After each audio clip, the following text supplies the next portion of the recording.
Pre, ayos ka lang? Oo, kaya ko pa. Tulungan mo ako Madami sila eh. Kailangan ko ng kasamang lumaban. Pre, hindi ka naman nag-iisa sa laban na to eh. Sasamahan kita. Kami ni Lolo. Kailangan na natin tapusin ang aswang na yun bago pa makapambiktima dito sa baryo natin. Tama ang upo ko. Hindi ka namin pababayaan, Rigor. Tutuklasin natin ang kapangyarihan niya. At sa tingin niyo po, matatalo ko ang aswang na yun? Eh yung kapre nga po di niya kinaya eh. Para ako nagpapakamatay nun, Lolo. Magandang araw po sa inyong lahat. Ngayong araw po na ito, isang kwento ng tapang, kabayanihan at pagbabago ang inyong mapapakinggan. Ito ay ang kwento ni Rigor at Torio. Dalawang binatang ordinaryo, pero sa isang iglap ay naging hindi inaasahang tagapagligtas ng kanilang baryo. Nangyari ito dahil sa tulong ng isang bagay na hindi nila inaasahan. Yun ay walang iba kundi ang tabako ng kapre. Pero paano kaya nagsimula ang lahat? Paano ito napunta kay Rigor? At anong sikreto ang tinataglay ng tabakong yun? At paanong naging susi ito sa paglaban sa mga aswang na sumugod sa kanilang baryo? Ngunit bago po ang lahat mga idol, huwag po nating kalimutan mag-subscribe at i-hit ang notification bell sa aking YouTube channel na The Voice Addict at Apong Isaak para sa mas marami pang makapigil hiningang kwentong aswang at katatakutan mula sa mundo ng kababalaghan. Umpisahan na po natin ang kwento. Sa ilalim ng lumang tolda sa isang sari-sari store, nakatambay ang dalawang magkaibigan. Nakaupo sila sa upuan na ang isang paa ay nakaangat. May hawak na bote ng alak sa kanang kamay at yose naman sa kabila. Panay ang hit-hitbugan nila, tawanan at tagay at paulit-ulit. Sila ay sina Rigor at Torio, magkababata, magkaibigan at tinatawag sa bansag na sunog baga tandem. Araw-araw silang nakabalandra sa tindahan ng baklitang si Barbie. Amoy alak at usok ng sigarilyo palagi. Si Rigor, payat na matangkad, laging nakasando na butas-butas. Samantalang si Torio naman ay mataba, bilugan ng tiyan, mahaba ang buhok sa batok, palaging may sombrero na may tatak ng isang brand ng sigarilyo. At sa araw ng yung panay ang paypay nila habang lumalaklak ng alak. Grabe, ang init talaga no? Di ko na matake to pare Whew! Kalma lang, alam mo yung init na yan, iniisip mo lang yan eh. Huwag mong isipin para hindi mainit. Sus, paano di ko iisipin tignan mo, tagaktak na ang pawis sa noo ko. Pambira naman kasi itong si Barbie. Abay malaki na ang kinikita sa atin ito at di man lang tayo malibre sa electric pan. Walang sense of customer service eh. Di marunong pahalagaan ng customer niya. Hoy, hoy, hoy. Anong chika yung hindi ako marunong mag-customer service, ha? Aba, I think again, ha? Kung ililibre ko pa sa inyo yung kuryenteng pang-electric fan, aba, lugi na ang beauty ko niyan. Ang taas-taas na kaya ng kuryente ngayon. Tapos, panay pa kayo hingi ng discount? Diyos ko ha, ngayon electric pan pa talaga. Grabe kayo, mga walang hiyang to. Gusto nyata mawalan ako ng negosyo eh. Che! Grabe ka naman, dami mo naman kagad sinabi. Hayaan mo na yan pre, pero may punto naman si Barbie. Mahal talaga ang kuryente ngayon. Saka, alam mo pre, sa panahon ngayon, wala nang libre. Sus, pwede naman kung talagang makatao lang yan si Barbie. Parang hangin lang dito yan eh. Walang kakonse-konsensya. Abat, sobra naman yata yun, Rigor. Aba bakit? Totoo naman Regular customer mo kami dito, pero kulang ka sa aruga at pagmamahal sa amin. Kundi lang masarap ang mani mo lilipat na kami sa ibang tambayan Di lumipat kayo ng tambayan kung gusto nyo. Go lang! Sinong tinakot nyo? Mas bet ko pa nga yun, no? Para naman makaranas ako ng konting peace and quiet dito sa kaharian ko. Tsaka feeling ko feeling lang naman, mas lalaki pa ang benta ko pag nawala kayo dito. Bakit kanyo? Kasi, natatakot sa inyo yung ibang customer Akala nila, palaging may World War III dito sa ilalim ng trapal ko. So yes, besh, please lang no, bigyan nyo naman ako ng break. Tignan mo to. Kontrabida ka talaga dito no? Akala mo, di nakikinabang talaga sa atin Para kang yung bang tipong hindi pa dinadatnan pero menopause na. Kaya walang magkagusto sa'yo Ang sungit-sungit mo kasi. Hoy, excuse me ha, may jowa ko no? Anong wala nagkakagusto? Charotera ka? Sa ganda kong to, tignan mo, fresh na fresh, witty at always on flick. Hoy, may nagmamahal sa akin baka akala mo. May special someone na kung lagi nagpapakilig sa akin. Kayo, wala. As in nga. Puro tagay, puro yosi. Pero jowa, wale. Kaya wag kayong bitter no mga beshi. Aba, sumusobra ka na. Patulang ko na kaya to, pre. Kalma. Si Barbie yan Para namang di ka sanay sa bibig niyan. Hayaan mo na. Sige na nga. Ay, nako.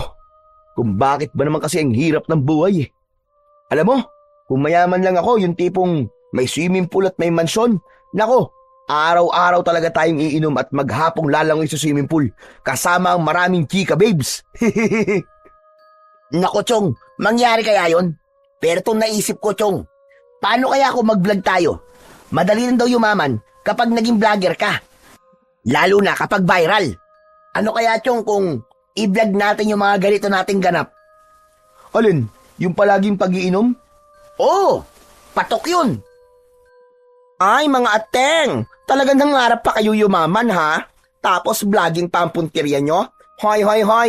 Huwag kayo magkalat ng mga kaetyo salat kasamaan nyo sa SOCMED ha? Please lang, tigil-tigilan nyo. Sobra ka naman. Kasabahan ka agad. OA. Sorry natapakan ba namin yung perfect mong pagkatao? Akala ko ba pre, walang pikunan. Hoy Barbie, mabuti pa manahimik ka na lang dyan. Tiko mo na yung bibig mo. Hayaan mo na lang kami dito ni Torio no? Saka, maski naman ganito kami, mabait naman kami, di ba? Wala naman kaming masamang ginagawa sa iba. Wala naman kaming pineperwisyo. Sa bagay, pero wait lang, may sasabihin ako. Don't me. Huwag kayong magalit. Kung ako sa inyo, itigil nyo na ang walwal. Mga besh, huwag nyong i-abuse ang ganda ng katawan nyo, sayang. At kesa tambay lang kayo ng tambay dito, go na, hanap-hanap din ng work pag may time no? Push natin yan mga akla. Hoy, ikaw, huwag mo kasi kaming pangunahan sa gusto namin mangyari sa buhay namin. May plano din naman kami magkatrabaho no? Pero sa ngayon, wag muna. Nag-e-enjoy pa kami nitong si paring rigor ko Basta't magkasama kami nito, solve na kami. O siya. Fine, mga ati. Kayo na ang winner sa universe, charot. O siya, sige. Aalis na ako ha. Mamamalengke pa ang beauty ko. Pamangkin ko na lang muna bahala sa inyo ha. Babush, don't miss me too much ha. Mua, chup. Bye-bye. Umalis na si Barbie, bit-bit ang eco bag. Kumikembot-kembot pa ang balakang na parang rumarampa sa runway. Sa ilalim ng tolda, hindi na mapigil ang tawanan ni Rigor at Torio. Pambihira. Grabe talaga to si Barbie, no? Ang daming charot. Pero aminin mo maski sobrang sungit niyan sa atin minsan, ang puso niyan, solid na mabait at matulungin. Wala akong masabi dyan, pare. Ayun naman, tama ka dyan, tol. Kasi yan, siya lang ang may lakas ng loob na pautangin tayo sa oras ng kagipitan natin. Hindi siya nagdadalawang isip na magbigay ng pera o kaya ng gamot. Tulad na lang nung nagkasakit ang tatay ko, di ba? Tama ka. Pero pre, naniniwala ka ba sa sinasabi niya na may jowa siya? Di ko alam, pre. Di ko maisip kung paano magkakajowang isang baklang kapre. Hoy, grabe ka naman kay Barbie. Bakit? Totoo naman, pre Aminin mo, mukha talaga siyang kapre. Ang laki ba naman ng katawan puro muscle. Tapos, ang itim pa ng balat. Kapag tumayo yan doon sa may balete sa bukid, panigurado, mapagkakamalan niyang kapreng naninirahan doon Sa pagkakabanggit ni Rigor sa kapre sa may balete, biglang natahimik ang dalawa. Ang masayang tawanan nila ay napalitan ng isang sandaling katahimikan. Bigla nilang naalala ang mga naging usap-usapan na umiikot sa baryo tungkol dito. Ayon sa mga matatanda, may isang kapre raw na naninirahan sa matandang puno ng balete sa bandang silangan ng bukid. Doon sa parte ng palayan na bihira ng taniman dahil palagi daw nasusunog ang mga tanim. Malaki daw ang katawan nito, sabi ng mga nakakakita. Mabalahibo at laging may dalang malaking tabako na binubuga kahit wala namang apoy. Pinaniniwalaan ng karamihan na may binabantayan itong kayamanan sa lugar na yon, ngunit hindi naman ito mapakailaman ng mga tao dahil na rin sa takot. Dahil may kumakalat na kwento tungkol sa isang lasing na napadpad sa balete at natagpuan kinabukasan na nasiraan ng bait. Mula noon, pagsapit pa lang ng takip silim ay bihira na ang dumaraan sa parteng yun ng bukid. Pre, totoo kaya yung sinabi nila na may kayamanang binabante ng kapre doon sa balete? Ano kaya kung hanapin natin? Baka yun ang sagot sa kahirapan natin, pre. Baka doon na tayo yumaman. Totoo naman daw yung pre, sabi ng lolo ko. Pero posible na mahanap yun. Lalo't nasa ilalim ng mahika ng kapre yun. Naniniwala ka bang may sa tagabulag ang kapre? Kaya maski nasa harapan mo na ang kayamanang yun, ay di mo pa rin makikita kung di talaga sa'yo ipagkakaloob ng tagabantay. Ganun ba yun? E di, subukan kaya natin doon na lang tumambay. Malay mo, maawa sa atin yung kapre tapos sa atin ibigay yung kayamanan niya. Seryoso ka ba dyan, pre? Oo nga. Nako, pre, mukhang imposibleng maawa sa atin ang kapre. Kaya hindi natin mahanap yung kayamanan na yun. Bakit naman? Kasi pre, hindi mabait ang kapre. Wala silang awa. Ang hilig lang nila, manakot, mantrip, o kaya laruin ng mga tao. Ganun ba? Sayang naman. Pero teka, may naalala akong sinabi ni Lolo nun tungkol sa mga yan. Ano naman yun? Yung tabako nila. Kapag napasa kamay daw ng tao yun, pwedeng magbigay ng swerte sa negosyo o kaya sa sugal. Talaga?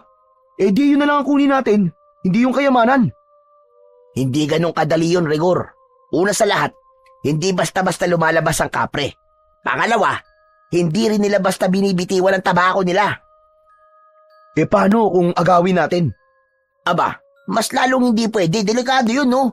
May sumpa ang tabako kapag kinuha mo sa masamang paraan. Ay ganun ba? Eh paano kung hingin nilang natin ng maayos? Pwede siguro, pero may kapalit yun, sigurado ko. Subukan natin, Toryo. Maski ilang gabi lang. Sigurado ka ba talaga? Oo nga. Ano, deal? Mamayang gabi. Pagkatapos natin dito, daan tayo doon. Sige, ikaw ang bahala. Yun ang trip mo Pagkatapos ng mahabang araw ng pagtatambay, nagpasya na sina Rigor at Toryo na tumayo at maglakad papunta sa gitna ng bukid. Doon sa lugar kung saan matagal nang sinasabi ng mga matatanda na may kapring naninirahan. Ang daan papunta sa puno ng balete ay makipot at medyo masukal. Sa magkabila ang gilid ay may matataas na damo na halos abot tuhod. Tahimik ang paligid. Tanging ang mga huni lamang ng kuliglig at tunog ng kanilang mga yabag sa tuyong damo ang kanilang naririnig. Nang makarating sila sa gitna ng bukid, bumungad kagad sa kanila ang dambuhalang puno ng balete. Sa ilalim ng puno ay halos walang tumutubong damo. Lupa lang na tuyo, bitak-bitak na parang pinipigilan ang alinmang halaman na tumubo doon. Ang paligid ay may amoy, hindi mabaho, pero kakaiba, parang pinaghalong lupa, alikabok at sunog na dahon. Andito na tayo, Tol. Simulan na natin yung plano natin na mag-alay. Tignan mo nga kung kumpleto lahat ng dala natin. Alak? Check. Sigarilyo? Check. Tapang? Check na check. Ayos. Sige, Dali mo na dito yung mga yan. Sa paanan ng balete, inilapag nila ang dalang alak at sigarilyo. Binuksan ni Rigor ang bote at nilagyan ng konting laman ang dalang baso. Kaibigang kapre, para sa'yo to Peace tayo Hindi kami nandito para makipag-away. Nandito kami para makipagkaibigan. Tahimik, walang tugon mula sa nilalang. Ngunit maya-maya, may dumampi na isang malamig na hangin sa batok ni Rigor. Napalingon siya. Wala namang tao. Bakit, Rigor? Kanina ka pa lingon ng lingon Wala to. Okay lang ako. Dito na muna tayo tumambay, kahit hanggang 10:00 lang ng gabi. Hintayin natin, baka sakaling magpakita sa atin yung kapre. Sige tol, walang problema sa akin. Ilang sandali pa ang lumipas. Biglang gumalaw ang mga sanga at dahon ng puno, maski wala namang malakas na hangin. At kasabay nito ay nakarinig sila ng mahinang halakhak. Mababa, malalim, parang galing sa itaas. Dahan-dahang umikot ang mga mata ni Rigor. Wala pa rin siyang nakita, pero ramdam niya na may ibang presensya na sa paligid. Pre, hindi ba nararamdaman? Parang may nakatingin sa atin Oo, tol. Ramdam ko. Teka lang, dinadaga ka na ba? Ako hindi Bakit naman ako dadagain? Kapre lang yan, no? Patuloy pang nakiramdam ang dalawa. Si Rigor ay nanlalamig na ang palad sa kaba, pero di nagpapahalata sa kanyang kasama. Maigpit ang pagkakakapit niya sa laylayan ng kanyang t-shirt. Bagyang nakayuko ang katawan niya, pero ang mga mata niya ay mabilis na lumilingon-lingon sa paligid. Parang naghahanap ng mga senyales ng peligro. Pawisan ang noo niya kahit malamig naman ang simoy ng hangin at bahagyang nanginginig ang kanyang dalawang tuhod. Samantala, si Toryo naman ay hindi rin mapakali pero pinipilit na ipakitang matapang siya. Ayaw niyang pagtawanan siya ni Rigor, lalo pat palagi niyang ipinagmamalaki sa kaibigan na siya ay isang apo ng magaling na albularyo, na siya ang susunod sa yapak ng kanyang lolo. Na matapang siya, malakas at handang-handa sa anumang laban. Ngunit ang totoo, kanina pa siya basa ng pawis at tila nahihirapan na sa paghinga. Sa kabila ng pagtapang-tapangan niya, halata na ang takot sa kanyang mga mata. Parehas silang walang imik, pero bigla na lang nakarinig sila ng isang malakas na tunog. May nabaling sanga at bumagsak ito sa harap nila. Nagkatinginan silang dalawa at sabay na patingala, ngunit wala naman silang makita sa itaas. Sa halip ay patuloy lang ang pagbaba ng mga sanga na parang may umaapak na mabigat na nilalang. Bigla ding umalingasaw ang isang mabahong amoy. Toryo, hindi kaya yan na yung kapre? Rigor, tara na. Hindi ko na gusto ito nangyayaring to. Ayoko na. Umuwi na tayo. Hindi na napigilan ni Toryo ang sarili. Umamin siya kay Rigor na nagsisimula na siyang matakot. Dahan-dahan silang napaatras. Ngunit nakakailang hakbang pa lamang sila, ay muli may narinig silang mababang halakhak. Mas malapit, mas malinaw. Anong ibig niyong sabihin? Aalis na kayo? Pareho silang natigilan at nagkatinginan sa isa't isa. Pareho silang tila natuod, hindi makagalaw sa kanilang kinatatayuan. Sa itaas ng punong balete, unti-unting lumitaw ang isang kapre. Isang dambuhalang nilalang. Malaki ang katawan, maitim ang balat, mabalahibo mula ulo hanggang paa. Ang kanyang mga mata ay pulang-pula, nanlilisik at tila umaapoy sa dilim ng gabi. Ang ilong nito ay malaki, malapad ang bibig at may mahahabang ngipin na naninilaw. Matalim, may hawak itong isang malaking tabako na nagbabaga pa at may amoy na masangsang na parang pinagsamang sunog at bulok na dahon. Hindi ito gumagalaw, palipat-lipat ang tingin sa kanilang dalawa. Rigor! Rigor! Takbo na tayo! Ngunit hindi pa rin sila makakilos. Parang may humahad lang sa bawat galaw nila. Narinig nilang tumawa ang kapre. Umalingaw-ngaw ito sa kabukiran. Nagsimula na itong bumaba mula sa puno. Diyos ko! Anong gagawin ko? Anong gagawin ko? Ah! Pinilit na iniatras ni Toryo ang kanyang isang paa.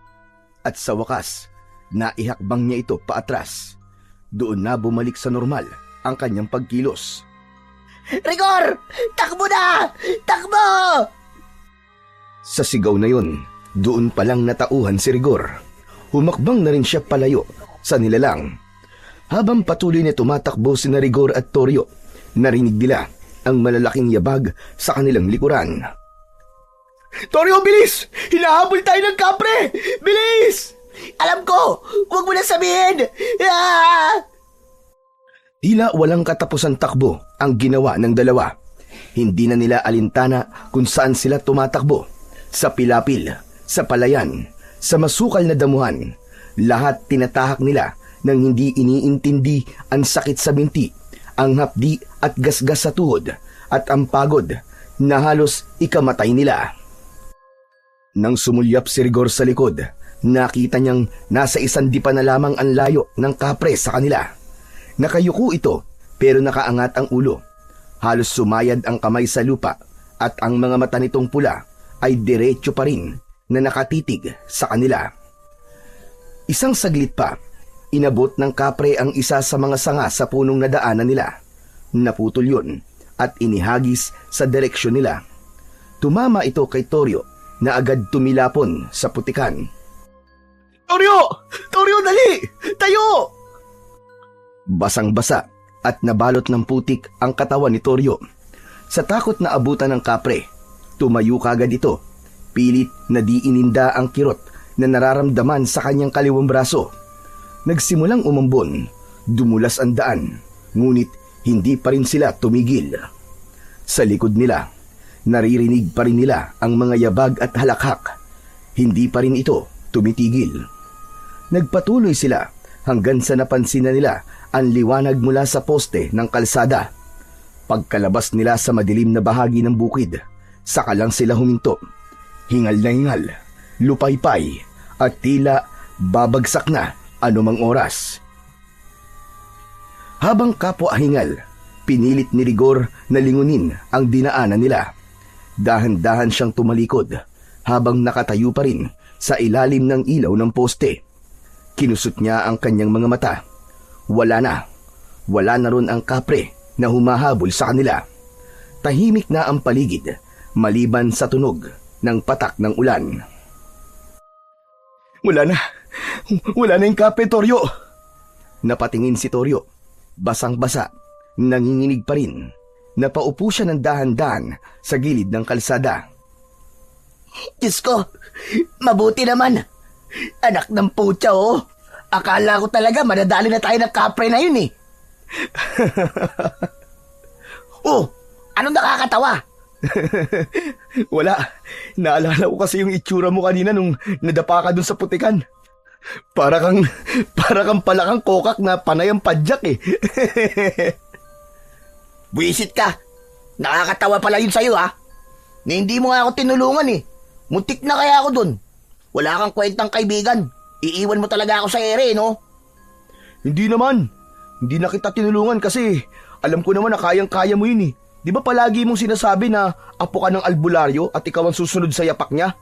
Abay, sa kapre lang eh. Tiklop na tiklop ka. Bigla ka na nigas. Sira ulo. Kung makatawa ka dyan, kala mo hindi na ihisa sa lawal. Akala mo di ko alam ha. Hindi porket umuulan, hindi ko na mahahalata na hindi galing sa ulan yung dumadaloy dyan sa binti mo kanina. Kadiri ka. Oo na. Sige na, tama ka na. Eh, nakakatakot naman talaga eh. Sino bang di maiihi? Alam mo, hindi ko naman talaga inaasahan na totoo na yung nilalang na yun. Na sobrang nakakatakot ang mukha at itsura niya. Halimaw pa lang talaga. Maganda pa si Barbie dun. Oo nga, tama ka. Malayong di hamak na nakakatakot ang itsura ng kapre na yun kesa kay Barbie. Sinabi mo pa. O ano? Tara, uwi na tayo. Oo, tara na. Uwi na tayo. Baka mamaya, bumalik pa yung kapre na yun eh. Sabay na naglakad ang dalawa. Ngunit nang papaliko na si Rigor sa kabilang daan pa uwi, napalingon siya kay Toryo. Napakunot ang kanyang noo. Teka pre, ano nangyari sa'yo? Ayos ka lang ba? Napatigil si Toryo. Halatang nagulat sa tanong. Napahawak siya sa sariling balikat. Ewan, medyo masakit tong balikat ko eh. Ito yata yung tinamaan ng sanga kanina. Naalala ko parang may tumunog mula sa loob eh. Pero hindi naman masyadong masakit. Kaya ko pa naman. Patingin nga ako. Naku, Chong. Masama yata ang tama mo ah. Pre, baka nabali ito. Tignan mo. Subukan mo ang ituwid ang balikat mo at itaas mo yung kamay mo. Napansin ko kasing nakalaylay lang eh. Pre, ayaw eh. Wala akong maramdaman. Naku. Sabi ko na nga be. Halika, samahan na kita pa uwi sa inyo. Baka sakaling kaya pa tong remedyoan ng lolo mo. Wag na pre. Baka sermonan lang tayo nun kapag nalaman niya ang ginawa natin eh. Titiisin mo yan? Sigurado ka? Eh wala naman akong ibang kilalang marunong manghilot ng ganyan dito, kundi ang lolo mo lang. Hay nako. Sige na, sige na. Tara na kay lolo. Bahala na si Batman. Mabilis na nakarating ang dalawa sa bahay ni Ka Pablo, ang lolo ni Toryo. Halos mag-aalas 10 na ng gabi. Dahan-dahan silang naglakad palapit. Napansin nilang bukas pa ang bintana. Sa liwanag ng lumang bombilya na nakasabit sa poste, sumungaw ang anyo ni Toryo at Rigor. Basang-basang parang sisiw, putikan mula ulo hanggang paa at halatang pagod na pagod. Agad silang napansin ni Ka Pablo at noon ay nasa harap na ng bahay. Tangan ang isang tasa ng kaping barako na umuusok pa. Prente itong nakaupo sa kawayang upuan at nakasayad ang mga paang hubad sa semento. Tila di alantana ang lamig. Napakunot ang noo nito nang makita ang dalawa. Tumayo ito nang makalapit ang mga ito sa kanya. Pinagmasdan silang mabuti mula ulo hanggang paa. Abae, ano ba yung itsura nyo na yan? Para kayo naligo sa kanala. Hindi sila kagad makasagot, lalo na si Toryo. Bumilis ang tibok ng kanyang puso. Walang pinagkaiba sa naramdaman niya kaninang hinahabol sila ng kapre. Magsalita ka! Ano na naman ba to, Toryo? Bakit ganyan ang ayos nyo? Ano ba nangyari? Tahimik lang si Toryo at Rigor. Nakatingin pero walang gustong sumagot. Nang makalapit si Ka Pablo, bigla itong napahinto. Tumaas ang kilay at umamoy-amoy. Teka lang, ano ba itong naaamoy ko? Parang amoy usok. Amoy yosi. Normal lang po yun, Lolo. Naninigarilyo kami, kaya amoy yose kami. Hindi yan amoy ng usok ng sigarilyo. Aba, amoy kapre kayo. Po, paanong? Saan kayo galing ha? Anong kabalbalan na naman ang pinasok nyo? Huwag niyong sabihin wala. Huwag niyo akong gawin tanga. Wala naman po talaga lolo eh. Nag-inom lang po kami doon sa tindahan ni Barbie. Tapos inabutan po kami ng ulan pag uwi. Huwag ka magsinungaling sa akin, Toryo. Damuho kang bata ka. Kukutosan kita dyan. Napasinghap si Rigor at bahagyang napaatras. Parang batang nasermonan ng sariling ama. Si Toryo naman, tila nabigla rin at agad napayuko. Hindi makatingin ng diretso sa kanyang lolo. Hindi kumikilos si Ka Pablo. Tahimik siyang nakatitig sa dalawa. Ilang beses ko ba sasabihin sa'yo, Toryo, na ang taong palaging nagsisinungaling ay unti-unting nawawalan ng dangal. Kahit kailan talaga, walang mabuting idudulot ang kasinungalingan. Pati sarili nyo, niloloko nyo. Kasi lolo. Anong kasi? Ikaw talaga bata ka. Yang kasinungalingan mo talaga. Pag pinabayaan niyang ganyan, ewan ko na lamang. Baka kapag tumagal pa, hindi mo na alam kumilala ng tama at mali. Hindi pa rin nagsasalita ang dalawa. Bumuntong hininga si Ka Pablo, saka palang lumambot ang muka. O sige, sabihin niyo na sa akin ang totoo. Ano ba talaga nangyari? Galing kayo sa bukid, ano? Anong ginawa niyo doon? Ano po, Lolo eh. Naku po, Lo. Hindi niyo lang po alam kung anong pinagdaanan namin kanina. Akalain niyo po yun. Totoo pala talaga ang kapre. At totoo palang nakatira talaga yun dun sa puno ng balete. Maniwala kayo, Lo. Nagpakita siya sa amin. Hinabol pa nga kami. Kaya po kami nagkaganito. Biglang nabitiwan ng matanda ang tasa at natapon ng kape sa sahig. Matapos ay mariing tumitig sa dalawa. Mga gunggong! Mga ulo niyo puro yabang, pero wala namang laman! Sinabi ko na sa iyo, Toryo, huwag kang basta-basta lumalapit sa lugar na yon! Ano po kasi, Lo eh. Gusto lang po naming... Anong gusto? Anong gusto niyo, ha? Hindi niyo ba alam na lahat ng hahangarin niyo na pagmamayari ng kapre ay may kabayaran? Pabihira kayong dalawa! Ano bang pumasok niyan sa kukote niya? Lo, tama na po. Huwag niyo na pong pagalitan si Toryo. Ako po ang talaga may kasalanan. Ako po nag-aya sa kanya na pumunta ron para subukan kung totoo bang may kapre nga na nagbabantay ng kayamanan sa lugar na yun. Kayamanan! Aanin niyo kung meron nga. Kukunin niyo. Gagamitin para magyabang, ganun ba? Para magpakasasa sa mga bagay na panandalian lamang. Hindi niyo ba alam na sa ginawa niyo, para kayong humukay ng sarili niyong libingan? Lo, hindi naman talaga namin nakalain na totoo yun eh. Sinakyan ko lang naman kasi ang trip nitong si Rigor eh. Anong sinakyan? Ikaw kaya yung panay ang kwento na kung sakaling di natin makukuha ang kayamanan eh, yung tabako ang pwede natin puntiryain kasi may dalang swerte. Totoo naman yun. Pero hindi pa rin maganda yung hahangarin niyo ang isang bagay na hindi naman sa inyo. Lalo pat pagmamayari ng isang nilalang na hindi naman tao. Bakit po, Lo? Ano po bang mangyayari? Yan! Yan ang problema sa inyo. Sugod kayo ng sugod nang wala kayong alam. Yang mga nakakatakot na nilalang, kasama na ang mga engkanto, maligno, duwende at iba pa, ay hindi lang para sa mga kwentong takutan. Dahil ang bawat alamat o kwentong bayan ay may pinanggagalingan. At ang mga nilalang may dahilan kung bakit hindi dapat ginagambala. Pasensya na po, Lo. Hindi na po kami yung ulit. Nangangako po ako na kahit ano pong mangyari, hindi na po kami lalapit dun sa balete. Dapat lang na di na kayo umulit.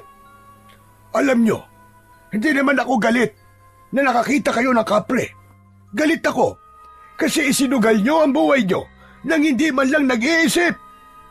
Kung kayo nasaktan o nakuha ng nilalang na yun, ano na lang ang mararamdaman ng mga magulang nyo sa inyo? Sige nga, isipin nyo. Tapos magsisinungaling pa kayo sa akin. Opo, naiintindihan ko na po, Lolo. Pasensya na po ulit. Ang pasensya may hangganan. Pero ang kasutilan, kapag paulit-ulit nagiging ugali, at ang ugaling masama, mahirap nang itama. Kaya ngayon pa lang, itigil nyo na ang pagsisinungaling. Dahil ang dila kapag nasanay sa kasinungalingan, darating ang panahon na hindi na ito marunong magsabi ng totoo kahit na kailan. Opo, Lo. Hindi na po kami magsisinungaling. Kaya sasabihin ko na rin po na si Toryo po, tinamaan po ng binatong sanga ng kapre. Mukhang nabali po yata yung balikat. Ano ka mo? Wala, sige. Pumasok kayo sa loob at titignan ko. Agad na pumasok ang matanda at sinundan naman ito ng dalawa. Sa loob ng bahay ni Ka Pablo, agad nilang naamoy ang halimuyak ng langis ng nyog at ang mga bawang na nakasabit sa may bintana. Maliit lang ang kubo. May isang lumang banig sa sahig, isang altar sa sulok at mga bote ng langis at dahon sa ibabaw ng mesa. Huwag kang kikilos. Daan-daan lang. Sabihin mo kung saan ang masakit. Tahimik lang si Toryo habang tinitignan ng matanda ang kanyang balikat. Pinisil-pisil ito Marahan, ngunit may bigat. Napangiwi ang binata dahil sa sakit. Diyan! Aray! Aray lo, diyan po! Ang sakit! Namagana nga. Hindi bale. Kaya pa to. Mabutit hindi na bali ang buto. Pero namulawan ang litid. Malakas ang pagkakabato sa'yo. Dumampot si Ka Pablo ng isang bote ng langis. Kumuha rin siya ng dahon ng sambong at ipiniga ito sa kanyang palad.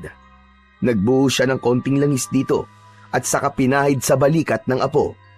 Napaigik ang binata, ngunit hindi umangal. Tiisin mo! Hindi to karaniwang hilot lang.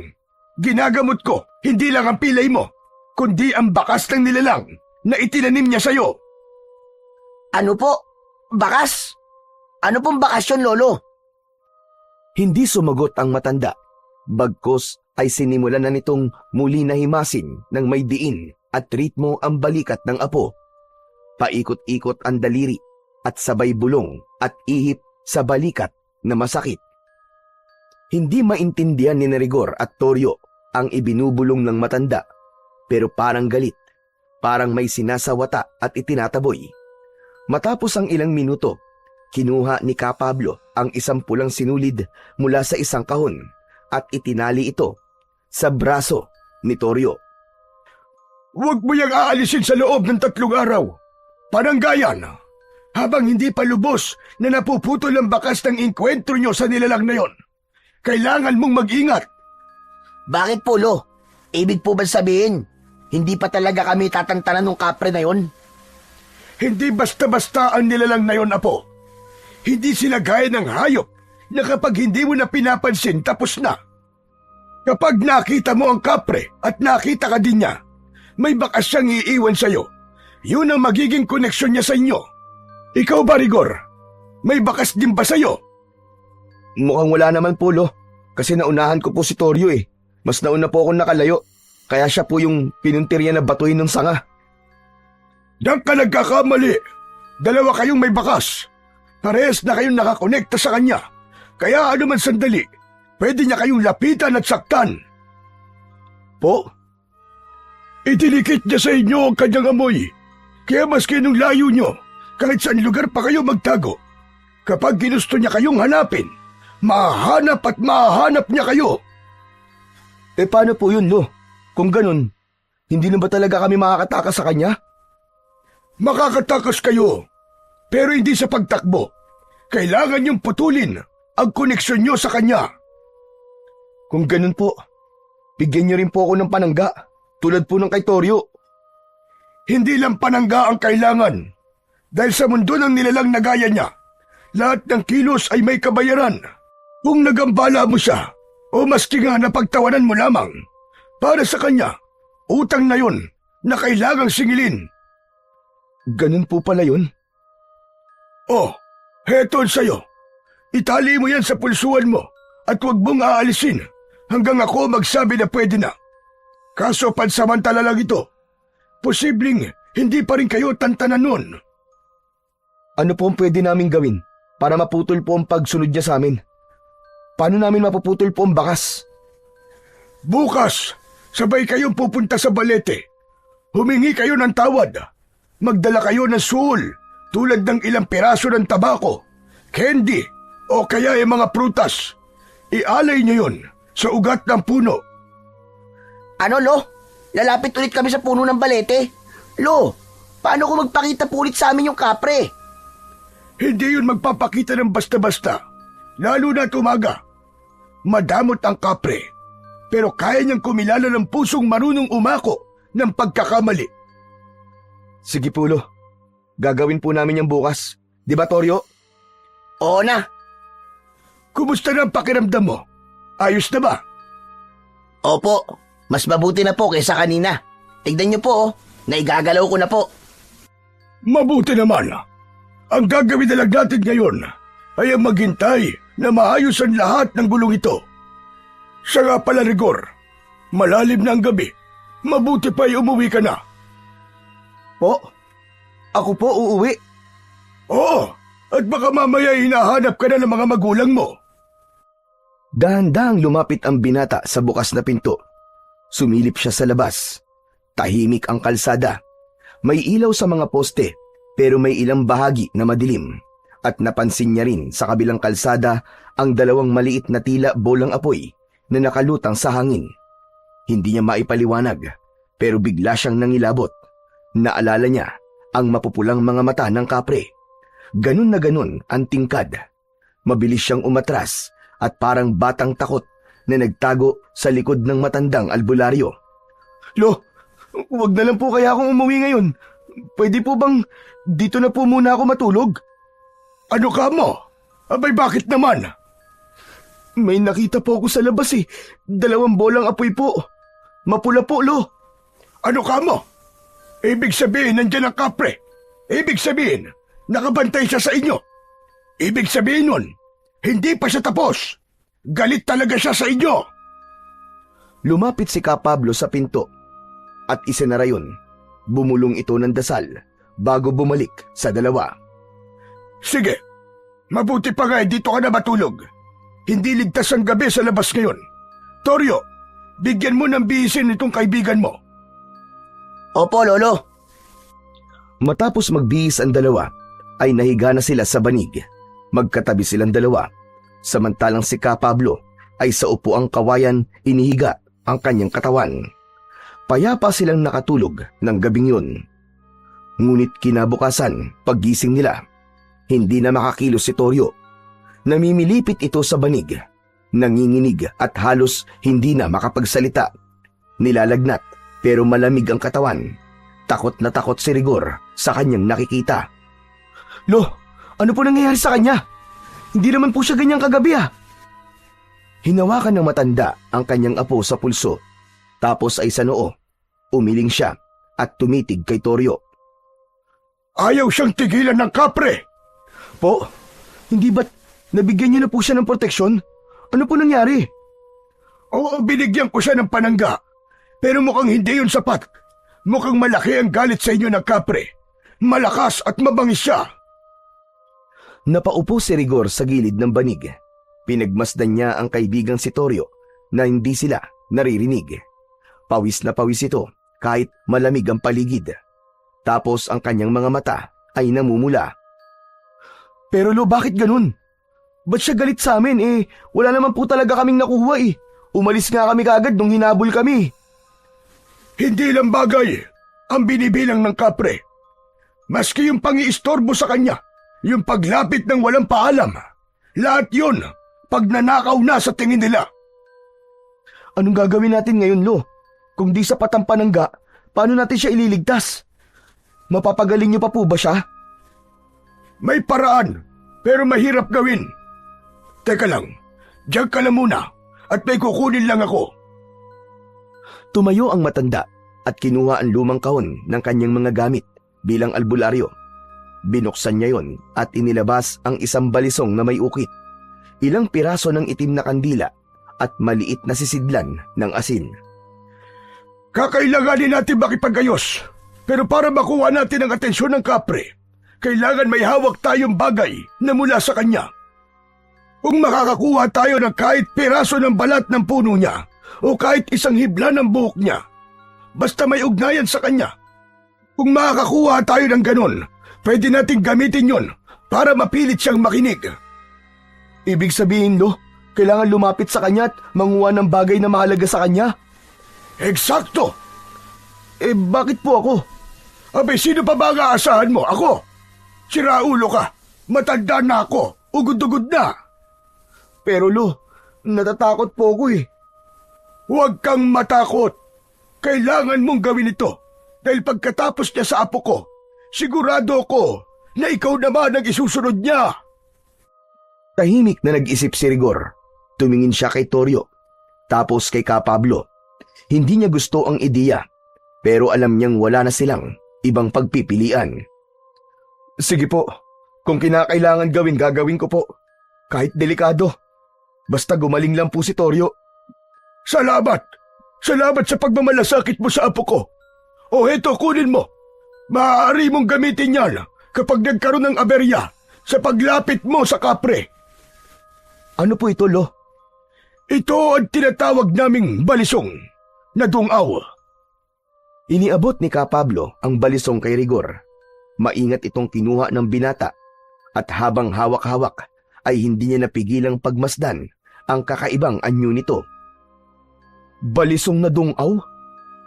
Ano naman pong klaseng salita yun? Ang ibig sabihin ng dungaw ay iyak o panaghoy sa patay. Ito ang ipinangalan sa balisong na to dahil sa madugo nitong kasaysayan. Talaga po? Ang astig naman. Ano po bang kasaysayan nito? Ang sandata na ito ay dating pagmamayari ng pinakamalupit na antingerong si Apo Itap. Kinatatakutan siya ng lahat ng mga nilalang ng dilim noon. Mga aswang, tikbalang, engkanto at iba pa. Pinagmasdan pa ng mabuti ni Rigor ang balisong. Ang hawakan nito ay gawa sa ugat ng balete na ayon sa matanda ay ugat na kusang nahulog mula sa puno. Sinasabing sagrado ang ganong klase ng ugat at may taglay na lakas na hindi basta-basta napapansin ng tao. Pero takot dito ang mga nilalang na hindi tao. Ang sukat nito ay sakto lang sa palad ni Rigor. Mga 8 pulgada ang haba ng talim at 3 pulgada naman ang hawakan. Ang talim ay makinis. May mga ukit na tila sinaunang simbolo. Sa gilid naman ng hawakan, may tali ng pulang sinulid na nakapalupot. Ang sinulid na ito ay panaggarit tulad ng ibinigay ko sa inyo. Kapag hawak mo ito, hindi makakalapit kagad sa iyo ang kahit na anumang nilalang. Para bang may harang.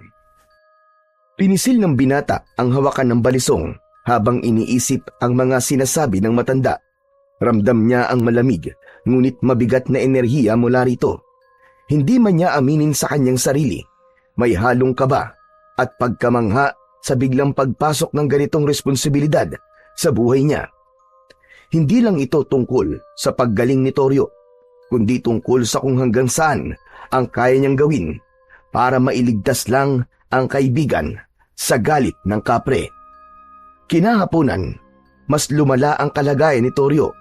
Paminsan-minsan ay nawawalan ito ng ulirat. Tapos kapag nagigising ay nagwawala at di makakilala. Hindi na rin makakain o makainom ng tubig. Pwede ka nang kumilos, Rigor. Tulungan mo ang apo ko na malampasan ang pagsubok na ito. Opo, gagawin ko po ang lahat, Lolo. Pilitin mo talaga makakuha ng anumang bagay sa kanya. Yun lang, Rigor. Yun lang ang pwede makapagligtas sa buhay ng apo ko. Dahil yung kapre, hindi natin pwedeng labanan ng harapan.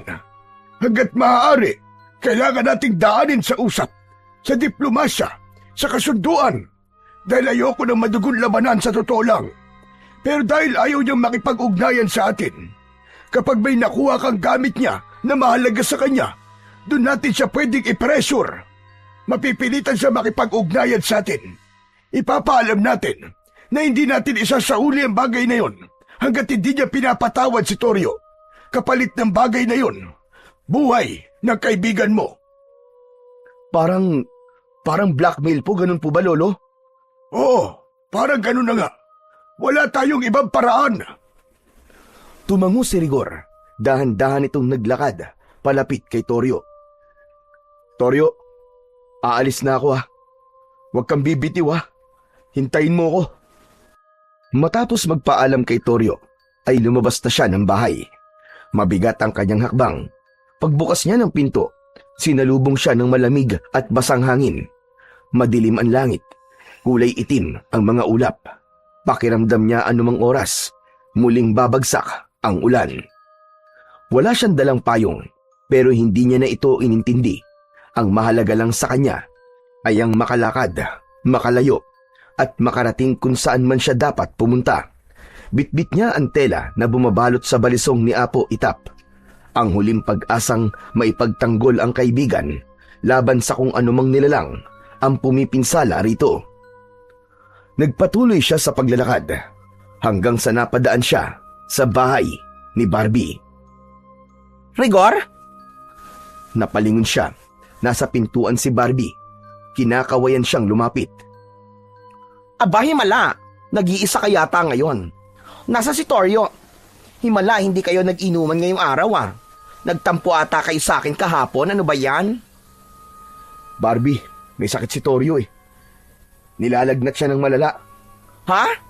Aba, bigla naman yata yan. Okay pa naman siya kahapon Kaya nga eh. Saan ka ba pupunta niyan? Hindi naman yan ang daan pa uwi sa inyo Wala. Diyan lang. Sige, mauna na ako Rigor, teka lang. May narinig kasi ako na nagkikwentuhan kanina dito sa tindahan. Ang sabi, may kabarangay daw tayo na nakakita kagabi na may gumagalang aswang dito sa baryo. Nako, mabuti pa umuwi ka na. Huwag ka na magpaabot ng gabi sa daan. Ano ka mo? Aswang? Oo, sabi ni Aling Kunching. Kilala mo naman ang matandang yon, di ba? Kapag siyang nagkalat ng balita, totoo talaga. Sino daw yung nakakita? Siya ba mismo? Hindi raw siya. Yung anak niya raw, si Lenlen. Nakita daw niya kagabi, bandang 10:00, may dumaan daw sa tapat nila. Tao raw, gumagapang. Gumagapang? Oo, yung bang parang hinihila yung isang paa habang nakadapa sa lupa. Hindi daw niya nakita yung muka Akala daw ni Lenlen, lasing lang o kaya adik. Pero sinundan daw niya. Aba, Rigor, nako, maninindig ang balahibo mo sa kwento niya. Ano raw? Yung tao, huminto daw sa gitna ng kalsada. Lumingon daw sa kanya at tinignan siya ng diretso tapos biglang nagbago daw ng anyo. Paano nagbago? Ano ba, Barbie? Bilisan mo naman magkwento para ka namang teleserye. Laging itutuloy, ano ba yan? Eto na nga, chill ka lang. Ito na, ipafasto ko na ang chika. Yun nga daw, yung tao, bigla raw lumaki ang katawan, humaba ang kuko at naging dambuhalang aso. Diyos ko po, hindi ordinaryong aso malaki raw na parang kalabaw. Pero yung mata, matatalim at parang nag-aapoy. O diba? Tapos, tumakbo raw palayo sa direksyon ng norte. Doon sa may gulod.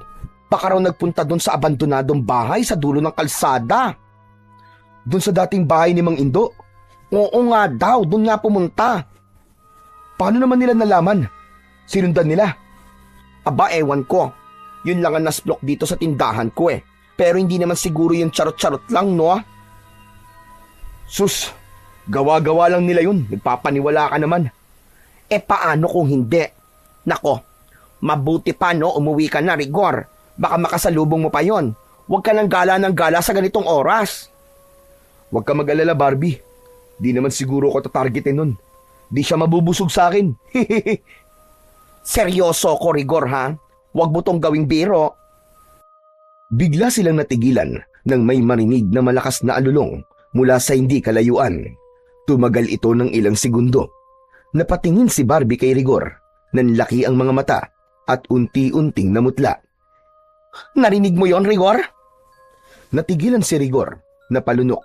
Saglit siyang napatitig sa direksyon ng pinanggagalingan ng alulong. Walang sabi-sabi, agad na isinara ni Barbie ang kanyang tindahan. Pero si Rigor, pilit na binaliwala ang narinig. Imbis na umuwi, ay tumalikod siya at muling pinagpatuloy ang paglalakad. Palayo, patungo sa bukid. Muling tumahimik ang paligid, maliban sa mahinang paghuni ng mga kuliglig sa paligid. Nang muli niyang tignan ang kalangitan, maaliwalas na ito at nawala na ang itim na ulap. Lumitaw na ang mga bituin at buwan. Tuluyan na ring kinain ng dilim ang liwanag. Narating na ni Rigor ang lugar.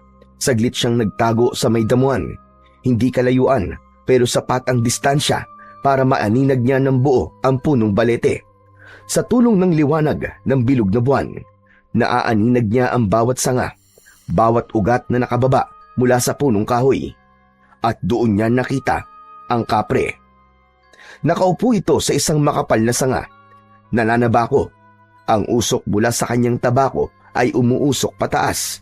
Nakakuyakoy ang isang paa sa sanga, habang ang isa naman ay nakaangat. Nakatukod ang sakong sa katawan ng puno ng balete na parabang komportableng nagpapahinga. Tahimik si Rigor habang nakayuko sa damuhan. Binantayan niya ang bawat galaw ng nilalang.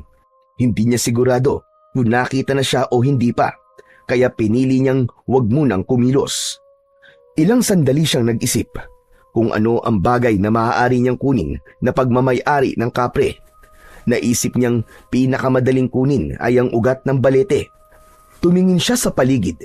Iniisip kung paano siya makakalapit nang hindi siya napapansin. Naisip niyang pwede siyang gumapang sa damuhan, dahan-dahan at humanap ng tamang tiyempo kapag tumingin sa ibang direksyon ng kapre o kung sakaling ito ay pumikit. Wala pa man siyang ginagawa, ramdam na niya ang kaba sa dibdib.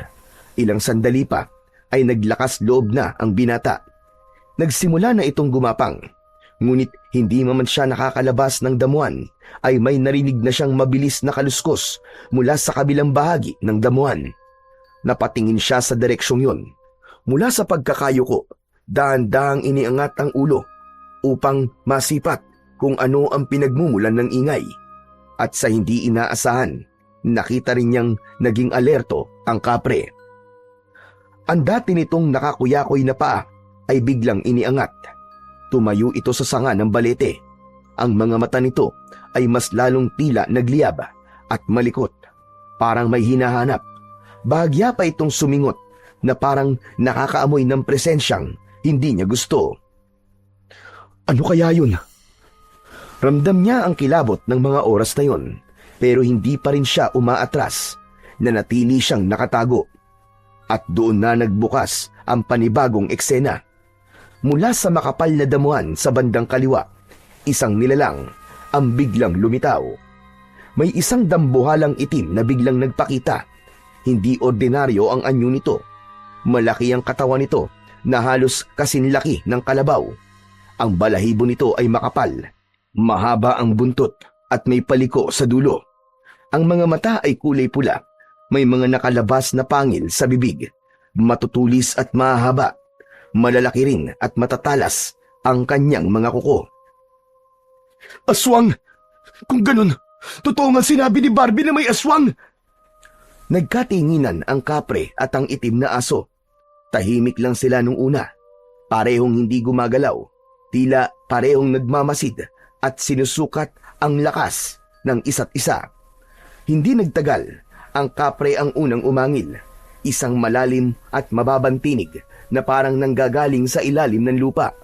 Ang mga sanga ng balete ay tila bahagyang bumaba at yumuko. At ang kapre tumalon mula sa itaas at bumaba. Medyo umuga ang lupa. Sa isang iglap, nakatayo na ito sa ilalim ng punong balete, nakaharap sa aswang. Ano kayang mangyayari? Mukhang maglalaban sila! Habang nakatayo ang kapre, biglang sumugod sa kanya ang aswang. Sa bilis ng kilos nito, halos hindi nasundan ng mata ni Rigor ang galaw. Sa bilis ay tila nagmukha na lang itong anino na sumagasa sa katawan ng kapre. Ngunit mabilis ring nakaresponde ang kapre. Nasalo niya ng kanyang matitikas na bisig ang unang atake. Napaatras ito ng bahagya, pero agad ding bumawi. Sinuntok nito ang aswang. Napaurong ang aswang, ngunit sa halip na tuluyang umatras, umalulong ito ng pagkalakas-lakas. May mga ibong biglang lumipad mula sa mga punong kahoy. Nagpatuloy ang sagupaan ng dalawa. Tinadyakan ng kapre ang aswang. Tumilapon ito ng ilang metro, ngunit agad ding nakatayo. Tumalon pabalik at sinunggaban ang balikat ng kapre gamit ang malalaking pangil nito. Umingit ang kapre sa sakit. Napaatras ito pero di pa rin sumusuko. Kumuha ng malaking sanga ang kapre mula sa lupa. Mistulang kahoy na baston. Inihampas niya ito ng malakas sa aswang. Pero unti-unting lumalamang ang aswang makalipas ang ilang sandali. Nasugatan kasi ang binti nito at tila nahirapan ang tumayo ng tuwid. Umuungol ito. Nanginginig habang ang aswang naman ay patuloy sa pag-atake. Putya naman oh! Mukhang dehado na ang kapre ah! Nasa damuhan pa rin si Rigor. Pilit na ikinukubli ang katawan. Nagpaikot-ikot ang dalawa. Mukhang nangihina na ang kapre. Unti-unti na itong nauubusan ng lakas. Mabilis na din ang paghinga nito. Kinagat itong muli ng aswang sa braso. Buisit! Alis na kaya ako rito! Baka madamay pa ako sa away nila eh! Aatras na sana siya, pero parang may pumipigil sa kanya. Muli Ang mga mata niya ay nakatuon sa kapre at sa unang pagkakataon ay nakaramdam siya ng awa para dito. Napahawak siya sa kanyang tagiliran. Naramdaman niya roon ang lalagyan ng balisong. Hindi maaari ito. Tutulungan ko siya. Bahala na. Huminga siya ng malalim saka lumabas mula sa damuhan. Direkta siyang humarap sa aswang. Hoy! Diablong buwang! Sumusobra ka na! Tama na yan! Napalingon ng aswang. Nagkatinginan sila ni Rigor. Tila hindi inaasahan ng nilalang ang biglang pagsulpot ng tao. Kaya't tumigil ito sa galaw. Nanatili lang itong nakatayo. Ngunit nang inilabas ni Rigor ang kanyang balisong, bigla itong napaatras. Ang nakataas na buntot nito ay biglang bumaba. Parang asong nabahag ang buntot. Napasigaw si Rigor. Inihanda niya ang kanyang sarili. Sige na! Halika na rito! Tayo ang maglaban! Ngunit hindi na lumapit ang aswang. Sa halip, tumakbo ito palayo. Mabilis na nagtago sa dilim hanggang sa tuluyan na itong nawala. Hindi man lang lumingon. Oh! Ano nangyari doon? Natakot ba siya sa akin? Nagtaka ang binata. Maya-maya, ibinalik niya ang balisong sa kanyang taguan at nilingon ang kapre. Nakahandusay ito at nangihina. Nilapitan ito ni Rigor. Uy! Kapre! Buhay ka pa ba? Bahagyang tumingin ng kapre sa kanya. Nangungusap ang mga mata nito. Sa kabila ng malahalimaw nitong anyo, ay may nakita siyang mumuntim-butil ng luha sa mga mata nito. Teka! Umiiyak ka ba? Salamat. Salamat, binata. Salamat sa pagliligtas mo sa akin. Kundi dahil sa'yo, baka wala na ako. Ayos lang yun. Ano bang pwede kong gawin para makatulong sa'yo? Tulungan mo akong makalapit sa mismong puno para makabalik ako sa aming kaharian. Hindi na nagtanong pa si Rigor. Dahan-dahan niyang itinulak ang katawan ng kapre papalapit sa balete. Mabigat ito, pero pinilit niyang gamitin ang buong lakas para maidikit maski man lang ang kamay nito sa puno.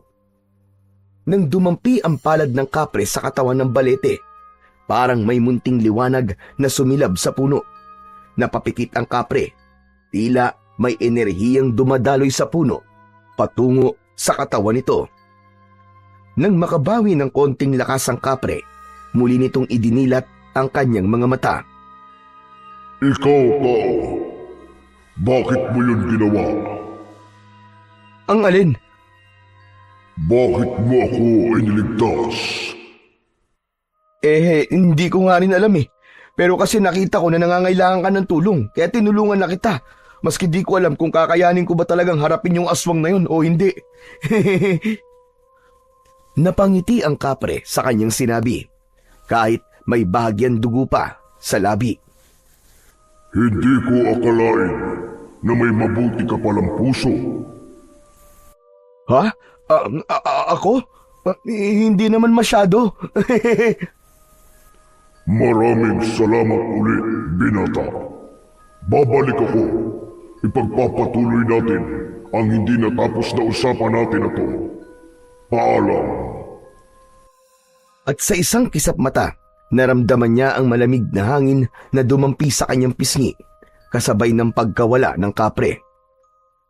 Uy, teka, sandali lang! Bumalik ka dito! May kailangan pala tayong pag-usapan! Yung kaibigan ko! Pagalagin mo na, nakikiusap ako! Ngunit wala na ang kapre. Wala nang sumagot sa kanya. Unti-unti, napaupo siya at nakaramdam ng panghihinayang. Napayuko si Rigor. Maigpit siyang humawak sa katawan ng puno. Parang umaasa pa rin na baka sakaling magbalik ang kapre. Naramdaman niya ang gaspang ng balat ng balete, pero wala na talaga. Umupo siya sa paanan ng puno. Hindi niya na napigilan ang pag-iyak. Isinubsob niya ang kanyang muka sa kanyang palad. Ang tanga mo, Rigor! Ang tanga mo! Dapat kanina ko pa sinabi Dapat sinabi ko na kagad na patawarin niya na kami ni Toryo. Napagalingin na niya ang kaibigan ko. Bumuntong hininga siya. Pinikit ang mga mata. Pinilit niyang inalala ang mukha ng kapre. Ang huling ngiti nito. Maya-maya pa, napausal siya ng dasal. Kaibigang kapre, kung naririnig mo pa ako, kahit saan ka man naroroon, sana pagbigyan mo ako. Patawarin mo na kami ng kaibigang kong si Toryo sa panggagambala namin sa'yo. Tumayo na siya. Naglakad palayo sa puno. Pero bigla siyang natisod sa isang bagay. Nang tignan niya ito, isang tabako. Ang tabako ng kapre. Maingat niya tong pinulot. Mabigat ito at may halimuyak na parang amoy sunog na dahon na may itim na alkitran na para bang may insenso. Hindi niya maintindihan ng amoy. Pinagmasdan niya pa itong mabuti. Bagamat may baga at usok sa dulo nito, ay hindi ito nauupos. Ayos to ah! Anliosi! May mini version kaya tong tabako na to?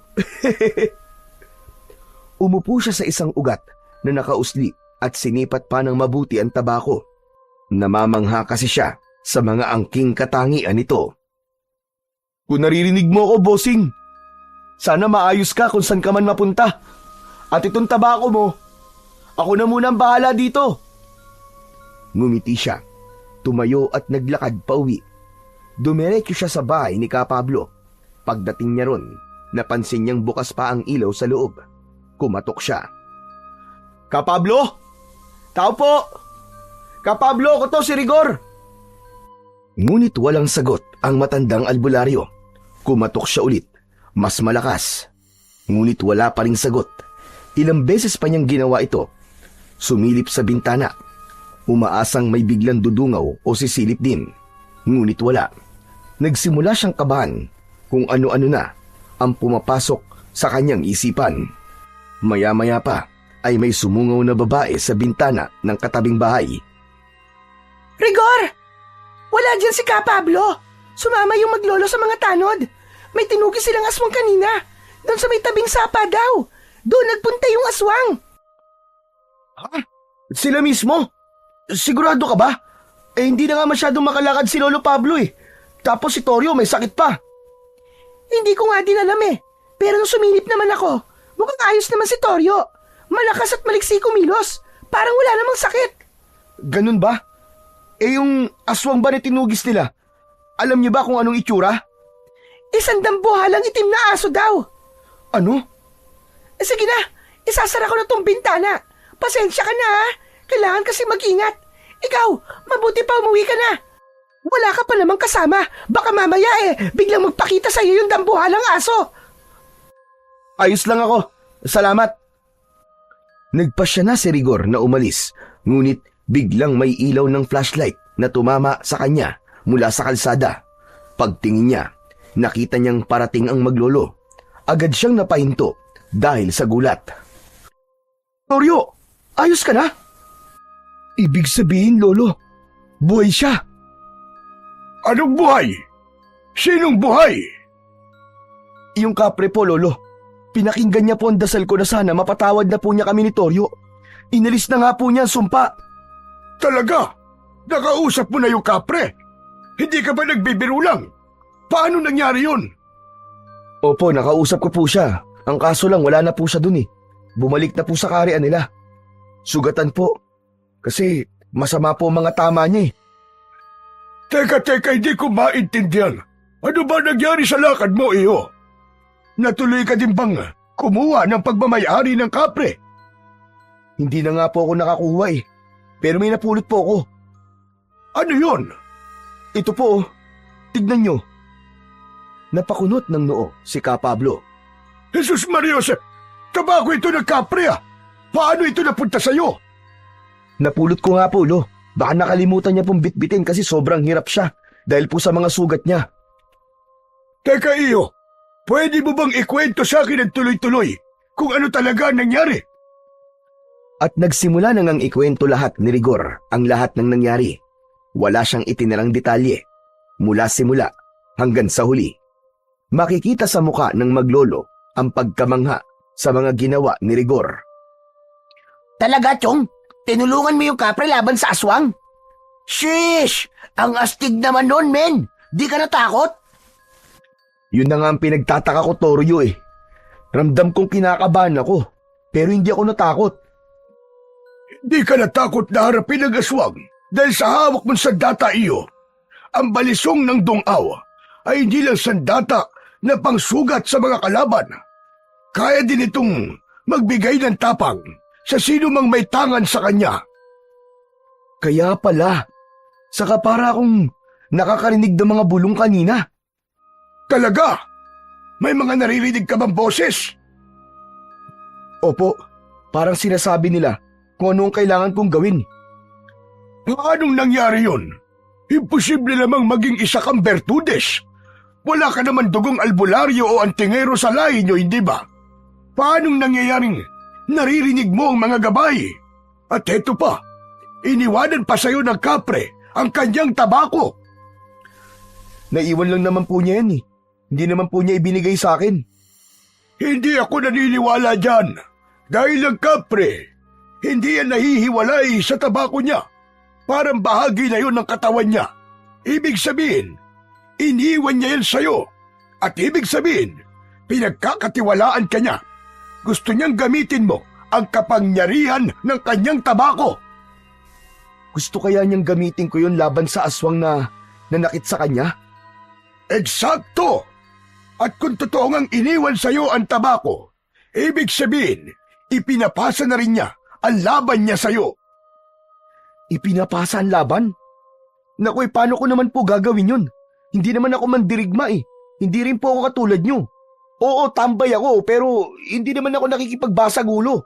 Tapos ngayon, makikipaglaban ako sa gakalabaw na aso na yun? Pre, hindi ka naman nag-iisa sa laban na to eh. Sasamahan kita. Kami ni Lolo. Kailangan na natin tapusin ang aswang na yun bago pa makapambiktima dito sa baryo natin. Tama ang apo ko. Hindi ka namin pababayaan, Rigor. Tutuklasin natin ang kapangyarihan niya. At sa tingin niyo po kakayanin ko yun? Eh yung kapre nga po hindi kinaya eh. Para ako magpapakamatay nun, Lo. Kaya mo, Rigor. Maniwala ka lamang sa sarili mo. At saka hindi mo ba alam na iba ang epekto ng kapangyarihan ng tabako kapag tao na ang may gamit?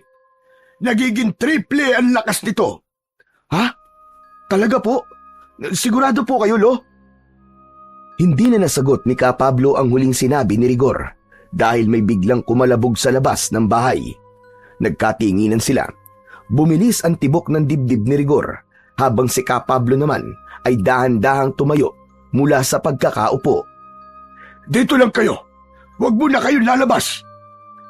Lumapit ang matanda sa bintana at marahang sumilip sa labas. Tahimik. Masyadong tahimik ang paligid.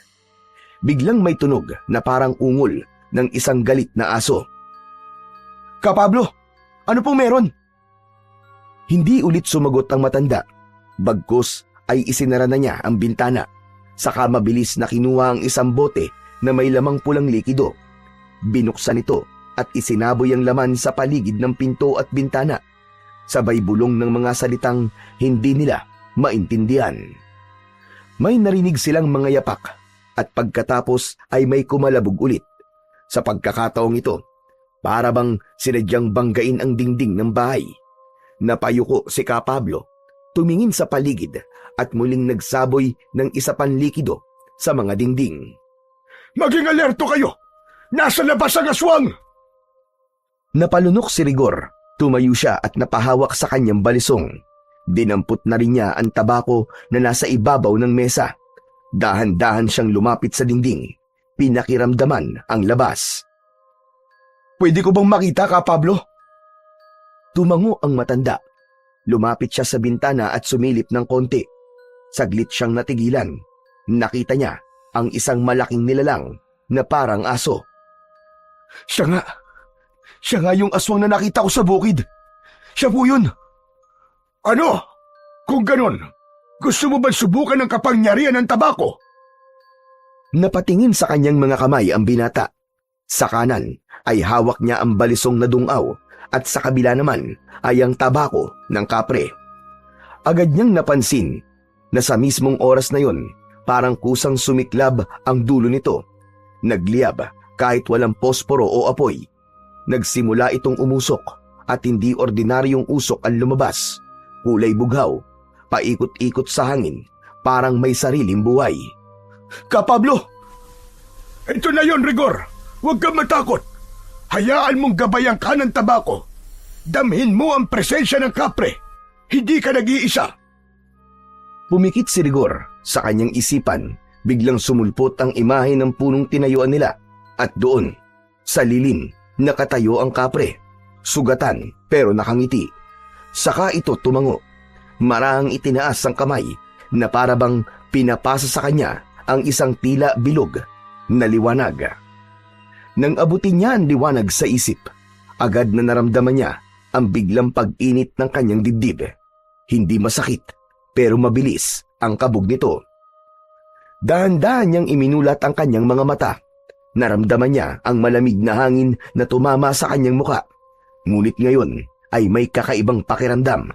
Ang usok mula sa tabako ay patuloy na umiikot, bumubuo ng isang manipis na bilog sa hangin. Nakuha mo na ang basbas. Ngayon ay pakinggan mo na ang paligid. Ramdam mo na ba? Tahimik si Rigor. Nakiramdam. Ang dating katahimikan ng gabi ay napalitan ng mumunting ingay. Mga galaw ng dahon, ang mababang ungol ng nilalang sa labas, ang mga bulong ng mga kapitbahay na natatakot dahil sa presensya ng nilalang sa labas ng kanilang kubo. May mga kaluskos, mabigat at mabagal, pero papalayo. Lo, paalis na po siya. Sige, pakinggan mo. Sundan mo sa isipan mo kung saan siya papunta. Ginawa nga ni Rigor ang sinabi ng matandang albularyo. Muli niyang ipinikit ang kanyang mga mata hanggang sa nakarinig siya ng malalakas na pagsigaw. Tulong! Tulungan niyo ako! Diyos ko, may aswang sa bahay ko! Kina Barbie, doon po siya nagpunta. Toryo, tulungan natin si Barbie. Sige, tara! Agad silang nagtakbuhan palabas ng bahay. Mabilis na nakalayo ang dalawa, samantalang si Kapablo ay sumunod na lamang.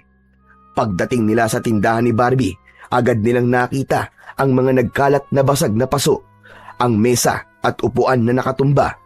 Bukas ang pinto ng bahay. Agad na pumasok ang dalawa sa loob. Rigor! Toryo, tulungan niyo ako! Aray, ang sakit! Nakita nila si Barbie sa sulok ng sala nito. Duguan, hawak ang binti, at doon sa binting yun, nakakagat ang isang aso. Karaniwan lang ang laki nito, pero mapula ang mga mata at may matutulis na pangil. Hindi na nagdalawang isip pa si Rigor. Mabilis siyang lumapit, hawak ang balisong, at sa isang iglap, sinaksak niya ito sa tagiliran. Agad na nabitiwan ng asong aswang ang binti ni Barbie. Umalulong ito ng malakas, ilang beses, at pagkatapos ay kumislot ang mga paa nito ng maras, at pagkatapos ay bigla itong tumigil. Patay na ang aswang. Ano? Ganun lang yun? Ang dali lang ah! Ako, salamat Rigor! Salamat talaga! Akala ko katapusan na ng beauty ko eh! Tinulungan nilang makaupo si Barbie sa sofa. Sakto namang dumating si Kapablo at nakita niya ang nangyari. Tapos na! Opo, Lolo. Isang saksak lang. Patay na agad yung aswang. Mahinang nila lang naman pala yan eh. Aba, mahusay kung ganon. Ngayon ay wala na tayong problema dito sa baryo. Ay teka Barbie, nasugatan ka. Opo, nakagat po ako ng aswang. Sige, gagamutin natin ang mga sugat mo. Huwag kang mag-alala. Lumapit ang matanda, saka lumuhod sa harap ni Barbie. Inilabas din niya sa bulsa ang likidong ginamit din ito, pambasbas sa mga pinto at bintana ng bahay niya. Ano po yan, Kapablo? Mula ito sa pinaghalo-halong halamang gamot. Mabisa ito kontra sa laso ng aswang. Tiisin mo lang. Medyo maapdi ito. Pakikiritin ito ang iyong sugat. Ibinuhos na ng matanda ang langis sa sugat. Napapikit si Barbie at napasinghap. Aray! Aray ko, Diyos ko, ang sakit! Ang init po! Ano po ba talaga yan? Chili oil? Ganyan talaga yan. Tiisin mo lang. Kasi ibig sabihin, umi-epekto na. Sinusunog na nito ang lason sa ugat mo. Meron ka bang gasa dito? O kaya malinis na tela. Itatali natin sa sugat mo. Meron po. Nasa medicine cabinet ko. Toryo, kunin mo sandali. Opo, sige po. Agad na tumayo si Toryo. Tahimik niyang kinuha ang gasa sa kabinet at mabilis na iniabot ito sa kanyang lolo. Maingat na tinanggap ito ng matandang albularyo at dahan-dahang binalutan ang sugat ni Barbie. Nang matapos, tinapik niya ang tuhod ni Barbie. Pagkatapos ng ilang sandali, tila nag-iba ang aura ni Barbie. Hindi na siya namumutla, hindi na rin nanginginig. O ayan, bukas baka mamaga pa yan. Pero huwag kang mag-alala. Hindi naman nakakalat ang lason. Nako, thank you po. Salamat talaga sa inyong lahat. Mabuti na lamang dumating kayo. Walang anuman, Barbie. Hindi ko akalain na sa panahong ganito, kayo pala ang maaasahan ko. Alam nyo na, kayo kasi yung sinasabi ng iba na lasinggero lang, mga sunog baga, tambay, walang silbi. Pero kayo ang tumulong sa akin. Maraming thank you talaga, ha? Hehehe, yun din nga ang akala ko Pero may pakinabang din pala kami, no? Di lang pala kami pang inuman, pang resbakan din. Wala yun, Barbie. Huwag mo nang isipin yun. Lahat naman basta't nangangailangan ng tulong, tutulungan namin. Lalo ka na. Sa totoo lang, ikaw lang din naman yung hindi tumitingin sa amin na parang basura Hindi ka namimili ng customer mo. Ikaw lang yung nakakausap namin na di kami tinatawag na mga walang kwenta. Kaya deserve mo talaga na tulungan. Tama. Saka kung hindi narinig nito si Rigor yung sigaw mo at may nangyaring masama sa'yo, kami din ang kawawa Ano ka mo? Kawawa? Bakit naman? Kapag namatay ka kasi, wala na kaming matatambayan at mauutangan. Ayan ha, bolahan na tayo ha. Ang mabuti pa, magkape kayo. May mainit na tubig doon sa termos. Magtimpla ka, Toryo. Ipagtimpla mo na rin si Lolo Pablo at si Rigor. Tapos, kumuha ka ng tinapay doon sa tindahan. Naku, wag na, Barbie. Huwag ka na mag-abala pa. Ay, hindi. Huwag yung tanggihan yung pakape ko, ha? Pasasalamat ko yun sa inyo. Sige na, Toryo, please. O siya, sige. Salamat. Ako nang bahala. Tahimik na ang bahay. Abala si Toryo sa kusina. Nagtitimpla ng kape. Sa sala naman, nakaupo si Barbie, Rigor at Ka Pablo. Nang masulyapan ni Rigor ang aswang na nakahandusay sa sahig, ay agad niya itong dinampot at itinapon sa labas ng bahay. Isinarado na niya ang pinto pagkatapos. Kampante na sila. Akala nila'y tapos na ang lahat. Akala nila ligtas na sila. Pero ilang saglit pa, narinig nila ang malakas na yabag sa labas. May mga parang umiikot-ikot sa loob ng bakuran. Maya-maya pa ay narinig na nila ang mga kalmot sa dingding. Parang may matutulis na kuko na humahagod sa kahoy. Mabilis, parang gigil na gigil. Sinundan pa ito ng mga ungol na punong-puno ng galit. Nagkatinginan sila Rigor, Ka Pablo at Barbie. Ano po yun? Mukhang hindi pa tapos. Mukhang may kasama yung aswang na napatay. Mukhang marami sila, ha? Mga 3 o 5. Yun ang nararamdaman ko. Hindi po, Ka Pablo. Nagkakamali kayo. Marami talaga sila. Sobrang dami po nila. Biglang tumindi ang mga kaluskos sa labas ng bahay. Ang mga kuko ng mga nilalang ay kumakaskas sa dingding na parang gustong wasakin. At ang bubong ay tila gustong baklasin. Halos hindi na nila alam kung saan titingin sa puntong yon. Lalo pat sinasabayan nito ng malalakas na alulong ng aso. Napatigil si Rigor. Naramdaman niya ang bagyang pagninig ng kanyang mga kamay dahil sa tensyon. Hindi niya namalayan na nahit-hit niya ang sigarilyo na hawak. Bigla siyang napaatras at napaluhod. Dumilim ang kanyang paningin saglit Napakapit ang binata. Nang muli siyang dumilat, ang mga mata niya ay naging pulang-pula at nanlilisik. Si Barbie at Kapablo ay parehong napatitig sa kanya. Rigor! Ano nangyayari sa'yo? Aswang ka na ba? Hindi siya aswang, pero mukhang sumanib sa kanya ang mga katagian ng kapre. Nanatiling tahimik si Rigor, pero dama niya ang lakas na dumadaloy sa katawan niya. Ang paningin niya ay tumatagos sa mga dingding. Nakikita niya ang mga nilalang sa labas na umaaligid sa bahay. Nakita din niya na di lang sila ang sinasalakay ng mga aswang. Kapablo, ang mga kapitbahay natin! Sinasalakay din sila ng mga aswang! Hindi lang po tayo! Biglang may nabutas na bintana. Huli na para sabuyan ito ng pananggalang ni Kapablo. Isang aswang ang agad na nakapasok. Agad silang naging alerto. Itinaas ni Rigor ang kamay, handang makipaglaban. Tumalon ang aswang papalapit kay Rigor. Handa siya nitong salakayin, ngunit naging mabilis ang kilos niya. Tinadyakan niya ito ng malakas hanggang sa mabangga ito sa pader ng bahay. Hindi na nakabangon pa. Agad niya itong sinundan at sinunggaban. Sinaksak sa dibdib gamit ang balisong. Nangisay ito sa sahig at hindi na muli pang gumalaw. Habang pinupunasan niya ang dugo sa talim, may isa pang aswang ang sumugod papunta kay Toryo. Nasaksak ito ni Toryo pero tumayo ulit ang nilalang at kinagat ang binata sa hita. Aray! Rigor! Lolo Pablo! Tulungan niyo ako! Nang makita ito ni Rigor, ay sinaksak ito ulit sa leeg. Tumilamsik ang itim na dugo at tuluyang bumagsak ang aswang. Grabe yun! Hindi pala sila tinatabla ng simpleng panalaksak lang! Hindi talaga. Pero Toryo, ang sugat mo. Ayos lang po ako, Lo. Malayo po to sa bituka. Hindi pwede. Heto, may kaunti pang natira sa langis. Buhusan mo nang mawala ang lason. Inihagis ng matanda ang bote ng langis sa apo.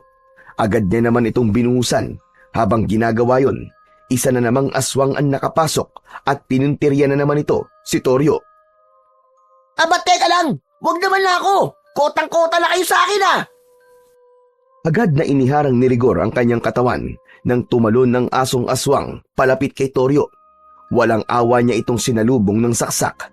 At tulad ng mga naunang aswang, humandusay lang ang katawan ng mga ito sa saig ng bahay ni Barbie.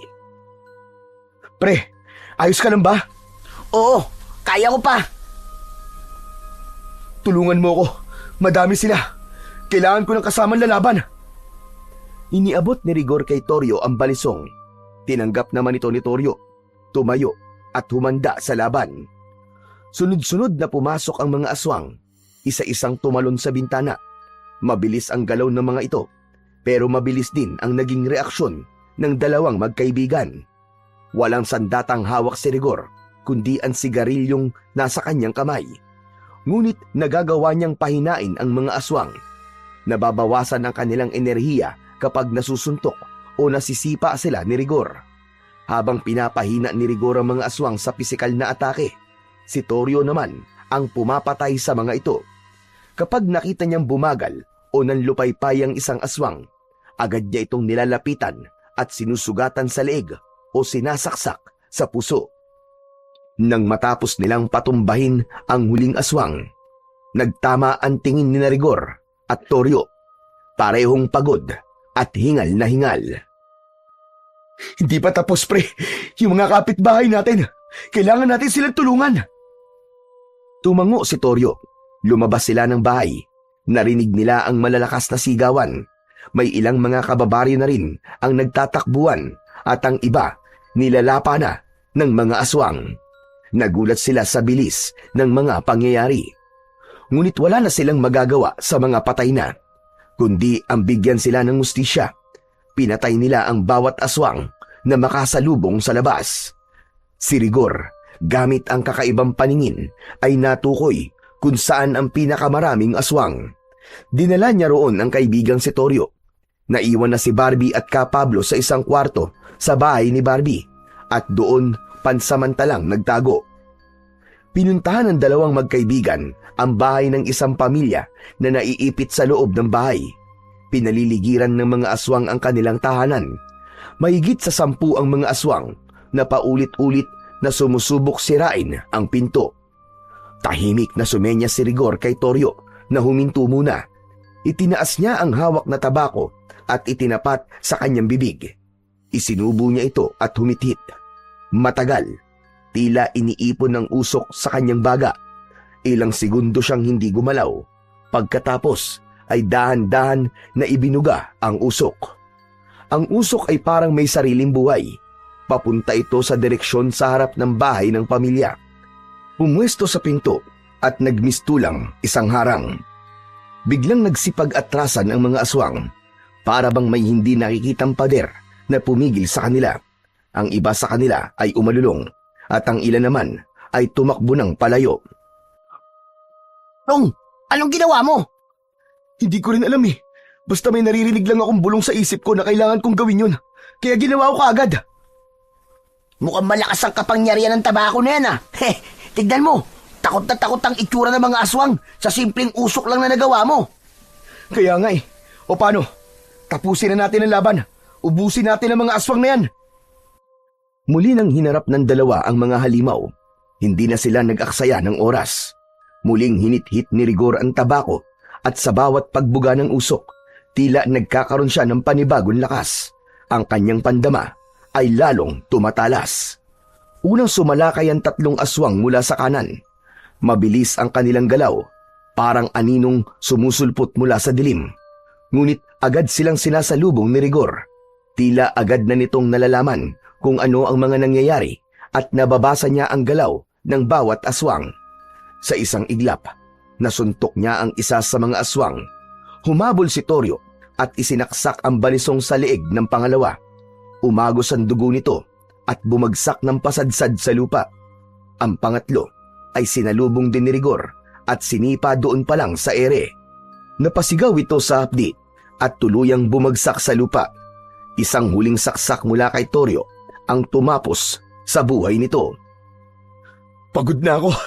Kailangan na natin tapusin ang laban na to. Muling humithit si Rigor ng tabako at humigop ng mas malalim. Nang ibuga niya ang usok, diretso itong pumulupot sa mga aswang. Ang iba naman ay nagsimulang magsuka, nalason sa usok. Habang lumalalim ang gabi, lalong lumalakas ang loob ni Rigor at Toryo. Duguan na ang kanilang mga damit at may ilang sugat na rin sa kanilang mga kamay. Pero hindi sila tumigil. Isa-isang bumagsak ang mga aswang. Ang ilan ay pilit pan lumaban, pero sa huli napapatay din. Hanggang sa ang natitirang mga aswang ay nagsimulang umatras, tumakbo palayo.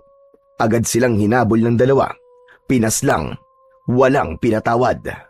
Isa sa mga aswang ang nagtangkang magpalit ng anyo at nagpanggap na tao.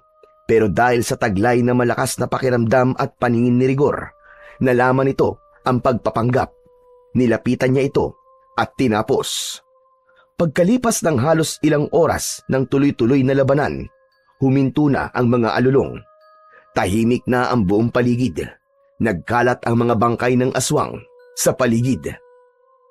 Wala na sila. Naubos na. Tapos na ang laban. Lumapit si Toryo.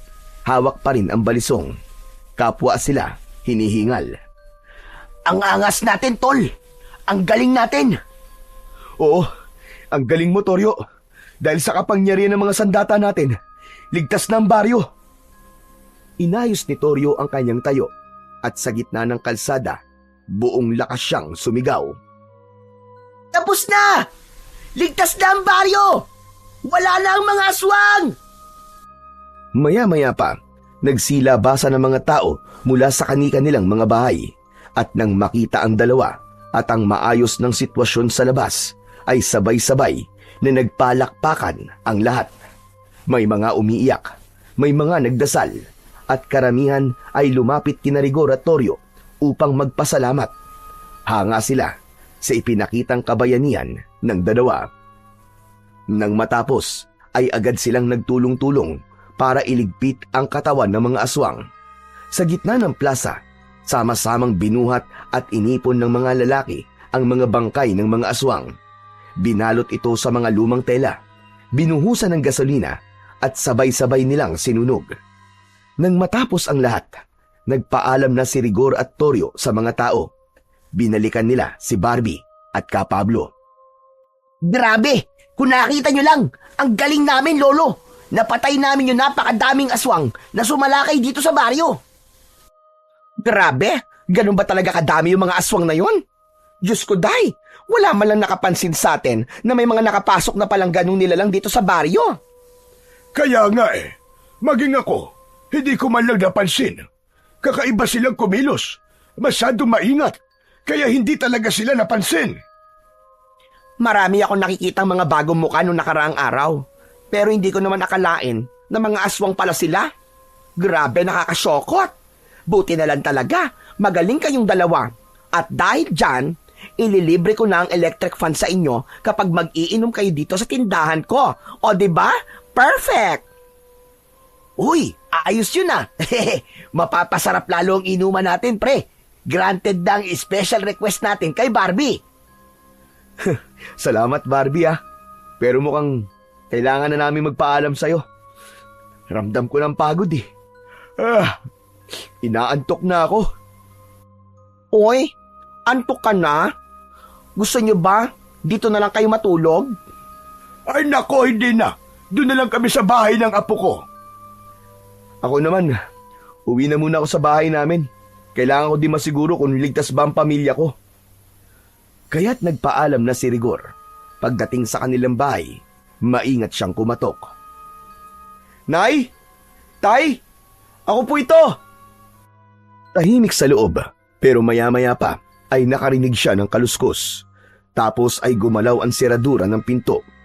Nang mabuksan ito, bumungad sa kanya ang mukha ng nag-aalalang ina. Pumasok siya sa loob ng bahay at nakita niyang ligtas naman ang lahat. Nagpasalamat siya sa Diyos dahil walang masamang nangyari sa kanila sa kabila ng kaguluhang nangyari sa baryo. Sa wakas, nang masigurong maayos na ang lahat, natulog na ang binata, ngunit bigla siyang naalimpungatan nang makarinig ng isang tinig. Rigor! Nang imulat niyang maigi ang kanyang mga mata, ay nakita niya ang sarili niyang nasa gitna ng bukid. Nasa ilalim siya ng puno ng balete. Nasa harapan niya ang kapre. Wala na itong sugat at mukhang nanumbalik na ang dati nitong lakas. Mabuti naman at magaling ka na. Oo nga pala. Heto na ang tabako mo. Tulad ng pangako ko sa iyo dati, ibabalik ko to sa iyo. Pero gusto ko pala magpasalamat kasi malaki na itulong ng bagay na to. Dahil dito ay nailigtas ko ang mga kababaryo namin laban sa pagsalakay ng mga aswang. Walang anuman, Rigor. Pero hindi ako nagpakita ngayon para kunin yan. Mula na mapasa kamay mo ang tabako, iyon na yan. Hindi mo na kailangan pang isuli sa akin. Ibinigay ko talaga sa iyo yan. Ngayon ay tapos na ako sa pagbabantay ng kayamanan yan. Ikaw ang karapat-dapat na maging bagong tagapangalaga. Napakunot ng noo si Rigor. Inabot niya pa rin ang tabako, ngunit itinulak ng kapre ang kamay niya pabalik. Ibig mo sabihin, akin na talaga to? Oo, ang mutya sa loob niya, gamitin mo ng tama. Marami ka pang matutuklasang kapangyarihan niya. Hanggat dalisay ang layunin mo, hindi ka pababayaan ng mutya. Tumango si Rigor at muling pinasalamatan ang kapre. Pagkatapos ay biglang dumilim ang paligid. Sa muling pagmulat niya, maliwanag na ang paligid. Maingay na rin sa labas. Ang mga tao, panay ang kwento ng mga nangyari. Hindi makapaniwala ang mga magulang ni Rigor na nagawang iligtas ng kanilang anak, ang baryo. Bumangon na siya. Agad niyang kinuha ang tabako at dahan-dahang binuklat ito. At tama nga ang nasa kanyang panaginip. May pulang bato sa loob nun. Agad niya itong dinala kay Mang Pablo. Mutya nga ito. Pambihira. Isa ka talagang pinagpala. Gumawa sila ng kwintas at ginawang palamuti ang mutya. Isinabit ito sa leeg ni Rigor. Nang maisuot ito ng binata, nakaramdam siya bigla ng kapayapaan. Parang nawala ang lahat ng bigat sa kanyang puso at katawan. Nagkaroon siya ng kakaibang sigla na hindi maipaliwanag. Uy pre, subukan mo kayang tumaya sa wedding. Di ba sabi nila, maswerte ang tabako ng kapre? Tignan natin kung effective ba talaga maski ang mutya na lang ang nasayo. Hehe, di ba? Galing naman dyan ang lakas mo. Baka dyan din galing ang swerte. Ano na naman bang kalokohan ang pinagsasasabi mo, Toryo, dito sa kaibigan mo? Pambihira itong batang ire. Pamigil ka nga at baka mamaya dagukan kita. Si Lolo naman susubukan lang naman kung totoo eh. Anong sabi ng kapre? Gamitin ito sa maayos na paraan. Walang nagawa si Toryo. Nang kontray na siya ng kanyang lolo Pablo. Ngunit ng bandang hapon na, habang nakatambay ang dalawa sa tindahan ni Barbie, muling kinulit ni Toryo ang kaibigan. O na, sige na. Ang kulit nito. Tataya na ako sa wedding. Wala sa loob na tumaya si Rigor. Wala lang para sa kanya yun. Ni hindi nga pinag-isipan o pinag-aralan ang numerong tatayan. Kaarawan lang nilang dalawa ni Toryo ang kanyang inilista. Kaya naman, laking gulat niya kinagabihan ay nalaman niyang nanalo siya ng halos 50,000 piso. Hindi siya makapaniwala pero hindi siya nagpakasaya para sa sarili niya. Ginamit niya ang pera para mag-donate sa kanilang kapilya. Nagbigay tulong din siya sa mga nasugatan at sa mga namatayang pamilya nang sumalakay ang mga aswang. Ang natira namang pera ay nagpakain siya sa kanyang mga kapitbahay. Makalipas ang ilang taon, tuluyan na ngang nagbago ang buhay ni Rigor. Ganon din si Toryo. Hindi na siya ang dating lasenggo na palaging nakatambay sa tindahan. Sila ay naging isang huwarang mamamayan na. Masipag at maaasahan. Araw-araw, makikitang tinutulungan nila si Ka Pablo sa mga gawain nito sa pag-aalbularyo, sa paggagamot ng mga taong may sakit at iba pa. Magkaagapay ang dalawang magkaibigan sa pagbabantay sa baryo. Hindi lang laban sa mga masasamang elemento, kundi pati na rin sa mga nilalang o tao na maaaring maghasik ng lagim sa baryo. Tuwing gabi, pinangungunahan nila ang pagroronda at pag-iikot sa lahat ng sulok. Kasama nila sa bawat pag-ikot ang ilang kabataang na-inspire sa kanilang kwento. Mga dating pasaway, pero ngayoy aktibong tanod na rin sa barangay.